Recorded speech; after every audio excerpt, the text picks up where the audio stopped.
அடுத்தது உழைப்பு. உழைப்புக்கேற்ற உணவு வேணும், உணவுக்கேற்ற உழைப்பு வேணும். இது மிஸ் ஆச்சுன்னா நோய். இந்த கலோரி பற்றி பேசுகிறாங்க இல்லைங்களா, நீங்கள் கலோரி பற்றியெல்லாம் பெரிய ஆராய்ச்சி பண்ண வேண்டாம், ரொம்ப சிம்பிள். உழைப்புக்கேற்ற உணவு, உணவுக்கேற்ற உழைப்பு. இது எப்படி கிடைக்கிறது? நீங்கள் ஒரு நாளைக்கு எவ்வளோ உழைப்பு செய்கிறீங்க, எவ்வளோ சாப்பிட்ணும். நிறைய பேர் கணக்கு சொல்லுவாங்க, இவ்வளோ கலோரி, 1 கிலோமீட்டர் நடந்தால் இவ்வளோ கலோரி பர்ன் ஆகும், இவ்வளோ ஒரு இட்லி இவ்வளோ இருக்குது. ஏங்க இதெல்லாம் கணக்கு போட்டு பார்க்க முடியுமா? யாராவது கணக்கு போட்டுங்க. எந்த சயின்டிஸ்டாவது கணக்கு போட்டு சாப்பிட்ருக்கீங்களா? சாப்பிட முடியுமா? ப்ராக்டிக்கலாக ஒத்து வருமா? யோசிச்சு பாருங்க. ரொம்ப சொல்லுவாங்க, பசி எடுத்தா சாப்பிட்ணும். இந்த கான்செப்ட் வந்துட்டிங்கன்னா உணவுக்கேற்ற உழைப்பு, உழைப்புக்கேற்ற உணவு வந்துடும். காலையில் 10 இட்லி சாப்பிடுங்க, ஹெவியாக வேலை செய்யுங்க, 12 மணிக்கு பசிக்கும். அப்போ என்ன அர்த்தம்? 10 இட்லி ஜீரணமாயிடுச்சு, வேலை செஞ்சிட்டிங்கன்னு அர்த்தம். அப்போ நீங்கள் சாப்பிட்லாம் 12 மணிக்கு. இதே காலைல 10 இட்லி சாப்பிட்றீங்க, வீட்டில் வந்து டிவி பார்த்துட்டு இருக்கீங்க, 1 மணிக்கு பசிக்கல. அப்போ என்ன அர்த்தம்? 10 இட்லிக்கு இன்னும் நீங்கள் வேலை தரலன்னு அர்த்தம். அப்போ மதியானம் நீங்கள் சாப்பிடக்கூடாது.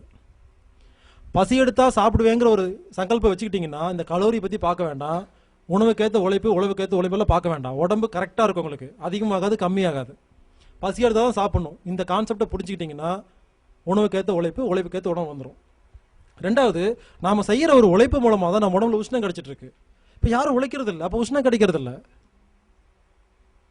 குறிப்பாக நம்ம உடம்புல இருக்கிற ஒவ்வொரு செல்லும் 37 டிகிரியில் இருக்கணும். இப்போ ஏசி போட்டுக்கிறோம், காரு வீடு இல்லை ஏசி போட்டுக்கிறோம். ஏசியில் எவ்வளோ டிகிரி வச்சுருக்கிறோம்? ஒரு 27, 20, 22 இந்த மாதிரி வச்சுக்கிறோம். நான் ஏற்கனவே சொன்னேன் இல்லைங்களா, உடம்புல இருக்கிற ஒவ்வொரு செல்லும் 37 டிகிரி தான் இருக்கணும்னு. இப்போ இந்த ரூமில் 17 டிகிரி ஏசி ஓடிட்டு இருக்குன்னு வச்சுங்களேன், என்ன ஆகும்? இந்த கிளைமேட்டு ஃபுல்லாக 17 இருக்கும். உங்கள் உடம்பு 37க்கு மாறணுமா? அப்போது உங்கள் உடம்பு தெர்மாமீட்டர் 37 தான் காட்டும். அப்போ என்ன அர்த்தம்? 17 நீங்கள் கஷ்டப்பட்டு செலவு பண்ணி போட்டுருக்கிறீங்க, உங்கள் உடம்பு ட்ரிபிள் வார்மர் கஷ்டப்பட்டு இந்த 17 37 மாற்றிட்டு இருக்கு. யாருக்கு நஷ்டம்? உடம்புக்கு நஷ்டம். ஒவ்வொரு செகண்டும் 17 டிகிரி, 20 டிகிரி, 27 டிகிரியில் இருக்கிற ஏசி ரூமில் இருக்கும் பொழுது உங்கள் உடம்புல இருக்கிற ஒவ்வொரு செல்லும் ஒரு சர்க்கரையும் ஒரு ஆக்சிஜனும் உள்ளே போட்டு எரிச்சிட்டு இருக்கும், விரயம் பண்ணிட்டு இருக்கு. இது உடம்புல இருக்கிற எனர்ஜி லாஸ். சக்கரை நோய் வரும், வீசிங் வரும். இப்போ தெரியாது. நைட் ஏசி ரூம் போட்டு படுத்து தூங்குறோம் 10 மணி நேரம், அது 14, 15 இருக்குது. 10 மணி நேரத்தில் 14க்கும் இங்கே உள்ளே இருக்கிற 37க்கும் பார்த்தீங்கன்னா உடம்புல இருக்கிற மொத்த சேர்த்து வைக்கப்பட்ட சர்க்கரை தீர்ந்து போயிடும். எல்லாம் நீங்கள் வேணா இப்போ செக் பண்ணி பாருங்கள். ரோட்டில் நடந்து போயிட்டு இருங்க, திடீர்னு ஏசி ரூம்குள்ளே போங்க, நல்லா மூச்சு வாங்கும், நாம் சந்தோஷமாக இருக்கும். அப்படி கிடையாது. இது வரைக்கும் மூச்சு கொஞ்சமாக இருந்தால் போதும், ஏசி ரூம்குள்ளே போனோடனே நிறைய ஆக்சிஜன் கேட்குது, அதனால நல்லா மூச்சு வாங்குது, நிறைய வேணும் நிறைய வேணும், என்ன திடீர்னு கூலிங் ஆயிடுச்சுன்னு சொல்லுது. ஸோ ஏசியை 37 டிகிரியில் தான் பயன்படுத்தணும். ஏசியை 37 டிகிரியை விட மேலே கீழே பயன்படுத்தினா இந்த உடம்புல ட்ரிபிள் வார்மர் அப்படிங்கிற உறுப்பு கடகடன்னு வேலை செய்ய ஆரம்பிச்சிடும். அது என்ன பண்ணும்? உடம்புல இருக்கிற மொத்த சர்க்கரையை தீர்த்துரும், மொத்த ஆக்சிஜன் இருக்கும். நம்மளுடைய சேர்த்து வைக்கப்பட்ட பிராணசக்தி மொத்தமாக செலவாகிறது ஏசியில். ஏசி ஆக்சுவலாக எப்படி கண்டுபிடிச்சாங்க? ஏசிங்கிறது 37 டிகிரியை விட அதிகமாக இருக்கிற இந்த டெசர்ட் பிளேஸ்ல எல்லாம், இந்த குவைத்து, சார்ஜா இந்த மாதிரி இடத்துல அங்கே 60 டிகிரி 70 டிகிரி இருக்கும். அவங்க 37 டிகிரி கொண்டு வரதுக்காகவும், இந்த சுவிட்சர்லாந்து, அமெரிக்கா, இத்தாலி எல்லாம் பார்த்தீங்கன்னா ரொம்ப மைனஸில் இருக்கும். இவங்க 37 கொண்டு வரக்காக கண்டுபிடிச்சது தான் ஏசி. இந்த ஏசி ஏன் கண்டுபிடிச்சவங்க கூட தெரியாமல் இந்த ஏசி கம்பெனிகள் இப்போ ஏசியில் 37 டிகிரி இருக்கவே இருக்கிறது இல்லை, அது 37 டிகிரி காணவே இல்லை. அப்போ என்ன அர்த்தம்னா ஏசினாவே குளிர்ச்சி நினச்சிக்கிறோம். மனித உடம்புக்கு புரிஞ்சுக்குங்க, இந்த ஏசி கண்டுபிடிச்சதுக்குன்னா மனுஷனுக்காக இல்லை, மிஷினுக்காக கண்டுபிடிச்சிருக்கோம். இப்போ கண்டுபிடிச்ச ஏசி எல்லாம் கம்ப்யூட்டர் கெட்டு போகாமல் இருக்கு கண்டுபிடிச்சிருக்கிறோம். ஐசியூவில் போய் பாருங்க, ஆஸ்பத்திரியில் ஏசி போட்டு வச்சிருப்பாங்க. சத்தியமாக சொல்கிறேங்க, ஐசியூவில் எப்போ ஏசி போடுறாங்களோ இது மருத்துவத்துக்கு ஒரு இதே கிடையாது. ஏங்க ஏற்கனவே உடம்பு கஷ்டப்பட்டுருக்கும் பொழுது இவ்வளோ நோய் இருக்கிற ஒரு உடம்பை கொண்டு போய் ஏசி ரூமில் போட்டிங்கன்னா ஏற்கனவே சக்கரை பத்தில், குளுக்கோஸ் பத்தில், ஆக்சிஜன் பத்தில் கஷ்டப்பட்டுருக்குது. இதில் 14 டிகிரியில் இருக்குதுங்க. 14 டிகிரி இருக்கும்போது உடம்புல இருக்கிற ஒவ்வொரு செல்லும் 14, 37 மாத்திரக்கு எவ்வளோ கஷ்டப்படணும்? ஐசியூவில் சேர்த்துறதுனால தான் நம்ம இறந்து போயிட்டுருக்கிறோம். எங்கள் மாமா ஒரு ஆஸ்பத்திரியில், ப்ரைவேட் ஆஸ்பத்திரியில் வேண்டாம் வேண்டாம்னு சொன்னேன், கொண்டு போனாங்க. Full AC. போனார், இறந்துட்டார். 50,000 செலவு. இன்னும் சந்தோஷம், 50,000 செலவாகி இறந்துட்டார், பரவாயில்ல கேட்குறாங்க. இப்போ அப்போ திட்டி தான் இருக்கிறாங்க, இருக்கிற சொத்துக்கு 50,000 தான் செலவு பண்ணியிருக்கிறாங்க, கொண்டு போட்டாங்க அப்படிங்கிறாங்க. ஏசி ரூமில் அவர் பாவம் எவ்வளோ கஷ்டப்பட்டு இருந்தார், ஏசி ரூமில் கொண்டு வச்சாங்க, முடிஞ்சு போச்சு. இது கூட தெரியல. ஒரு மருத்துவம் என்ன, ஒரு செல்லு எப்படி என்ன டிகிரியில் இருக்கணும்னு தெரியாமல், புரிஞ்சுக்குங்க, ஐசியூவில் இருக்கிற எல்லா ஏசியும் எதுக்காக இருக்குன்னா மனுஷனை காப்பாற்றுறதுக்கு இல்லை, அங்கே இருக்கிற மிஷினை காப்பாற்றுறதுக்காக.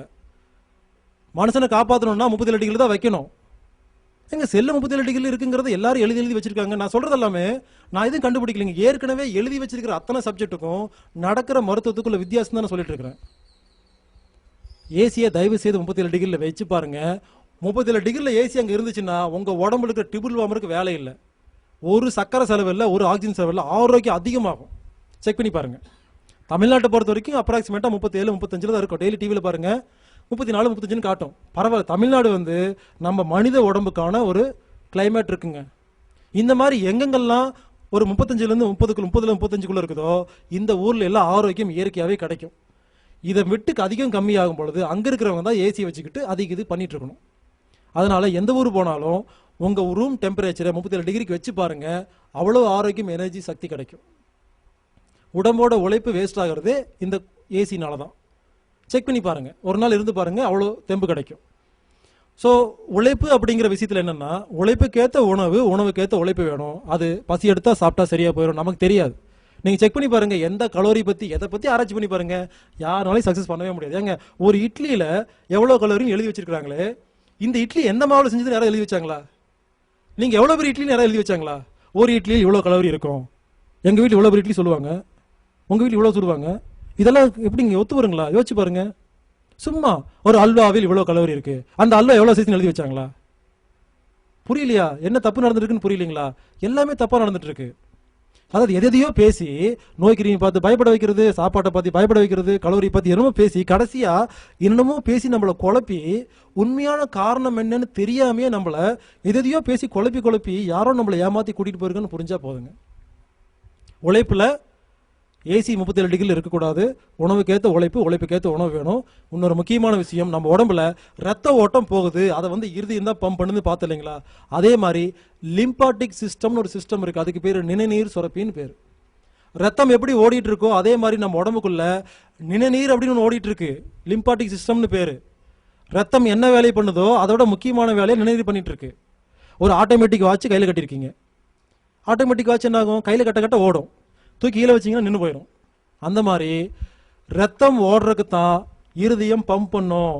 ஆனால் நிணநீர் ஓடுறதுக்கு எந்த ஒரு பம்பிங் மிஷினும் இல்லை. யார் உடம்புல உழைப்பு கொடுக்குறீங்களோ இந்த உழைப்பு மூலமாக அந்த ஒரு இது அசைவு கிடைக்கலங்களா, இந்த அசைவு இருக்கிறவங்களுக்கு மட்டும்தான் அந்த நிணநீர் சுரக்கும், ஓடும், இல்லைன்னா ஓடாது. ஏன் யோகா பண்ணனா, வாக்கிங் போனால் கொஞ்சம் நல்லா இருக்குன்னு நினச்சிங்கன்னா அந்த யோகாலாம் பண்ணும்போது என்ன ஆகுன்னா நிணநீர் ஓடிடுது. நிணநீரை பத்தி யாருமே பேச மாட்டேங்கிறாங்க. ரொம்ப ரொம்ப முக்கியமான ஒரு விஷயம், ரத்தத்தை விட முக்கியமான விஷயம் அது. நிணநீர் தான் இந்த வெரிகோஸ் வெயின் சொல்லுவாங்க, சுருண்டிடும், நரம்பு சுருண்டிடும். அது காரணம் என்னன்னா, நிணநீர் எப்போ ஓடலையோ அப்போதான் சுருண்டும். வெரிகோஸ் வெயின் என்னன்னு கேட்டிங்கன்னா, நம்ம உடம்புல ரத்தத்தில் WBC அப்படிங்கிற ரத்தத்தின் வெள்ளை அணுக்கள் இருக்கும். இதுதான் நோய்க்கு எதிராக போராடும். எப்போ உடம்புல நோய் கிருமி அதிகமாயிருச்சோ நிறைய WBC தேவைப்படுமா? நிறைய போலீஸ் தேவைப்படும். அப்போ ஏற்கனவே WBC அப்படிங்கிற ரத்தத்தின் வெள்ளையணுவை சுரக்கிற அந்த சுரப்பிகள்லாம் கொஞ்சம் தான் ப்ரொடியூஸ் பண்ண முடியும். இப்போ டெம்பரவரியா என்ன பண்றாங்க, ஒரு ஊர்ல ஒரு கலவரம் வந்துருச்சுன்னா டெம்பரவரியா ஒரு போலீஸ் ஷெட்டு போடுறாங்க இல்லைங்களா? ஒரு கல்யாண மண்டபம் வாடகை எடுத்து 100 பேர்த்த போலீஸ் சொல்லுவாங்க. அந்த மாதிரி இந்த நரம்பு எப்போ சுருண்டு போய் நிற்கிதோ அப்போ என்ன இருக்குதுன்னா அது ஒன்றும் நோயில வரல, அது டெம்பரவரியா WBC அப்படிங்கிற ரத்தத்தின் வெள்ளை அணுக்களை புதுசா உருவாக்குற ஒரு டெம்பரவரி சுரப்பி, அதுக்கு பேர். அது நோய் கிடையாது. உங்க உடம்புல இருக்கிற நோயை குணப்படுத்துறதுக்காக புதுசா உருவாக்கப்பட்ட டெம்பரவரி சுரப்பி. யோசிச்சு பாருங்க, நரம்பை சுத்தி ஒரு சுரப்பி உருவாகுது, அது WBC சப்ளை பண்ணும். இந்த WBCயால எல்லா நோயும் கொலை பண்ணி முடிச்சோன்னே எப்போ நோய் கிருமி எல்லாம் கம்மியாகுதோ அப்போ அது விரிஞ்சிடும். இது தெரியாமல் என்ன பண்ணுவோம், அதை போய் என்ன பண்ணுவோம், அக்குபஞ்சர் கொடுத்து நீவி நீரோ தெரப்பி ஏதோ பண்ணி அதை போய் நீவி விட்டு என்ன பண்ணுவோம், இழுத்துட்டு இருப்போம். இழுத்தனாக இன்னொரு பக்கம் சுருண்டும். அதுக்கு தேவை சுரப்பி வேணும். புரிஞ்சுக்குங்க. இந்த டெக்னிக்கை ஃபாலோ பண்ணீங்கன்னா, நான் சொன்ன மாதிரி டெக்னிக்கை ஃபாலோ பண்ணா எல்லாமே சரியா போகும் பொழுது ஆட்டோமேட்டிக்காக நோய் கிருமிலாம் சாகும் பொழுது அந்த வெரிகோஸ் வெயின் அப்படிங்கிற அந்த இது ஆட்டோமேட்டிக்காக நிமிந்துரும். அப்போ என்ன பண்ணணும்னா, உடம்புல உழைப்பு இருக்கணும். தயவு செய்து ஒரு 1/4 மணி நேரம் 1/2 மணி நேரம் டெய்லி யோகா பண்ணி பாருங்க. நான் என்ன சொல்லணும்னா, யோகா பண்ண வேண்டிய அவசியம் இல்லை. உங்க உடம்புக்கு தேவையான உழைப்பை கொடுத்துட்டீங்கன்னா யோகாலாம் பண்ண வேண்டாம். கொடுக்கலன்னா கண்டிப்பாக நீங்கள் வாக்கிங் போகணும், யோகாலாம் பண்ணணும். நான் சொல்றது யோகா பண்ணுங்க, வாக்கிங் போகலன்னு சொல்ல, உங்க உடம்புக்கு எதையாவது வேலையை கொடுங்க. அமெரிக்கா, இங்கிலாந்து, இத்தாலியில் போய் பாருங்க, வீட்டு வேலைக்கு ஆளே இருக்க மாட்டாங்க. ஏன்னா அங்க -டிகிரியில் குளிர்ச்சியா இருக்குது. அந்த குளிர்ச்சிக்கு தகுந்த மாதிரி ஹீட் பண்ணணுங்கிறதுக்காக யாரும் வேலைக்கு வச்சுக்க மாட்டாங்க. அவங்களே துணி துவைப்பாங்க, அவங்களே கூட்டுவாங்க, எல்லாமே. ஏன்னா அந்த வேலையெல்லாம் செய்யறது மூலமா அவங்க உழைப்பு சம்பாரிச்சுக்கிறாங்க. உழைப்பு மூலம் ஒரு உஷ்ணத்தை சம்பாரிச்சு அங்க இருக்கிற கூலிங்கான கிளைமேட்டை மேட்ச் பண்ணிட்டு இருக்கிறாங்க. இதே பாருங்க, சவுதி அரேபியா இங்கெல்லாம் போய் பார்த்தீங்கன்னா நிறைய வேலைக்கு ஆள் கேட்பாங்க. அங்கே ஏற்கனவே ஹீட் இருக்கும், வேலை செய்ய மாட்டாங்க. அவங்க என்ன பண்ண, சும்மா உட்காந்துக்குவாங்க. பணம் கிடைச்சதுன்னா வேலையை விட்டு வேலை செய்ய. ஏன்னா அங்கே ஏற்கனவே ஹீட் இருக்கும்பொழுது வேலை செஞ்சீங்கன்னா அங்கே நோய். குளிர் பிரதேசத்தில் வேலை செய்யாமல் இருந்தால் நோய், ஹீட் பிரதேசத்தில் வேலை செஞ்சா நோய். நாம தேவையான இங்கே ரொம்ப கம்மிங்க, அளவு அதிகமாக பண்ணி கொஞ்சமாக பண்ணிங்கன்னா போதும். அவங்கவுங்களுக்கு தேவையான வேலையை மட்டும் செஞ்சாவே நிணநீர் ஓட ஆரம்பிச்சிடும். இந்த ஆட்டோமேட்டிக் வாட்ச் எப்படி கையை ஆட்ட ஓடுதோ அதே மாதிரி நிணநீர் வந்து உடம்புக்கு யாரெல்லாம் வேலை தராங்களோ அவங்களுக்கெல்லாம் ஓடும். சும்மா உட்காந்து தான் ஓடாது. இதனால தான் முக்கியமான நோய்கள்லாம் வந்துட்டு இருக்கு. இது உழைப்பு, அவ்வளோதாங்க.